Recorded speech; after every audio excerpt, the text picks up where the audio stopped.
12 जून 1975 अलाहाबाद हायकोर्टाने देशाच्या नेत्या होत्या इंदिराजी गांधी त्यांच्या विरोधामध्ये एक निर्णय दिला त्यांचं पद अपात्र करण्याचा.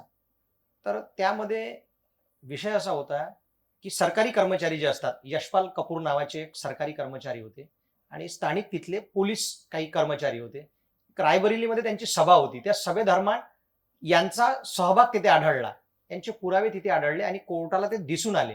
तर कोर्टाने त्यांचं लोकसभेचं पद अपात्र केलं. त्यांचं पद खारिज केलं. तर त्यांचं त्याचं पद खारिज केलं. तर आता मोदी सरकारमध्ये अशा प्रकारे सरकारी यंत्रणेचा खूप जास्त वापर होतोय असं तुम्हाला वाटतं का? बिलकुल 200% वापर होतो सरकारी यंत्रणेचा. सरकारी यंत्रणेला प्रेशराईज करून त्या ठिकाणी काम कराव्या लागतात. आणि पंतप्रधानाचं पद पंतप्रधान होत्या ना त्यावेळेला त्यांचं इलेक्शन खारीज केलेलं होतं. याचा अर्थ there was an independent judiciary, there was an independent executive, there was a independent legislature. आता काय आहे? आता there is politicisation of judiciary. स्वतः चीफ जस्टिसच्या ठिकाणी गणपती बाप्पाची आरती करायला पंतप्रधान पोहोचतात, असं कसं असू शकतं? हां.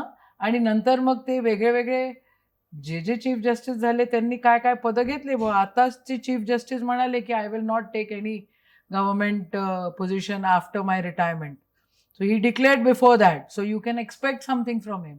अदरवाईज देर इज खूप मोठ्या प्रमाणामध्ये पॉलिटिसायझेशन ऑफ ज्युडिशरी झालेलं आहे, क्रिमिनलायझेशन ऑफ पॉलिटिक्स झालेलं आहे आणि पॉलिटिसायझेशन ऑफ ज्युडिशरी झालेलं आहे, पॉलिटिसायझेशन ऑफ एक्झिक्युटिव्ह पण झालेलं आहे.